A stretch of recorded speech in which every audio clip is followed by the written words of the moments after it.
कीर्ती गायकवाड। स्वागत आहे आपलं आय न्यूज 28 मध्ये। चला तर मग जाणून घेऊयात महाराष्ट्रातल्या ताज्या घडामोडी। आदिवासी महिलेचे आमरण उपोषण अखेर संपले। 3 दिवसांनी झोपडीत उजेड। वसई होळीदिगा चावडीवाडी जागतिक आदिवासी दिनापासून सुरू असलेले आदिवासी महिला पिंकी कानन यांचे आमरण उपोषण अखेर 3ऱ्या दिवशी संपुष्टात आले। 3 दिवस अन्नपाणी त्यागून उपोषण करणाऱ्या पिंकी कानन यांच्या झोपडीत अखेर विजेचा दिवा लावण्यात आला।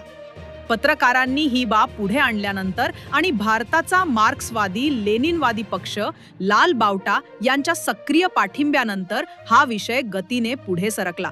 3ऱ्या दिवशी उपोषणकर्तीची प्रकृती खालावल्याने लाल बावटा पक्षाने आक्रमक भूमिका घेत महावितरण कंपनी विरोधात बत्ती गुल आंदोलनाचा इशारा दिला। यानंतर वसई पोलीस स्टेशनचे वरिष्ठ पोलीस निरीक्षक, मंडळ अधिकारी वसई, महावितरण कंपनीचे अधिकारी तसेच लाल बावटा पक्षाचे शेकडो कार्यकर्ते पिंकी कानन यांच्या घरी पोहोचले आणि तात्काळ विजेचे मीटर जोडून दिले। श्रीमती पिंकी कानन यांनी प्रतिक्रिया देताना सांगितले की 3 दिवस उपोषण केल्यानंतर आज माझ्या घरात अखेर लाईट आली।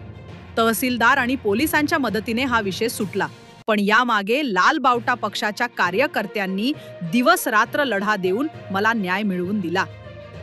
वार्ताहर इंडिया न्यूज 28 साठी सत्येंद्र मातेराच्या जोडीला प्रणय प्रभाकर पाटील, पालघर जिल्हा ब्युरो चीफची रिपोर्ट।